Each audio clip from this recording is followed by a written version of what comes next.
Hello everyone, welcome to today's lecture on calculus. Y is equal to integration of 2x plus cos x dx. upper limit বলা আছে pi by 2, lower limit বলা আছে 0. তাহলে 2x কে যদি আমরা integrate করি তাহলে আসবে হচ্ছে 2x to the power 1 plus 1 divided by 1 plus 1. R cos কে যদি আমরা ইন্টিগ্রেট করি তাহলে আসবে হচ্ছে sin x. আপার লিমিট হচ্ছে পাই বাই 2, লোয়ার লিমিট হচ্ছে 0.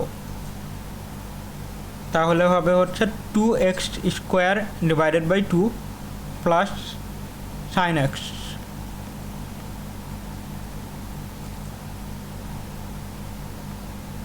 আপার লিমিট হচ্ছে পাই বাই 2, লোয়ার লিমিট হচ্ছে 0. তাহলে এখন আমরা আপার লিমিটের ভ্যালু বসাই. আপার লিমিটের ভ্যালু কত? Pi by 2. Pi by 2 square plus sine pi by 2 sine pi by 2 minus lower limit কত? 0 স্কোয়ার. মাইনাস আর মাইনাসে প্লাস হয়ে মাইনাস আর প্লাসে মাইনাস হবে, মাইনাস সাইন 0.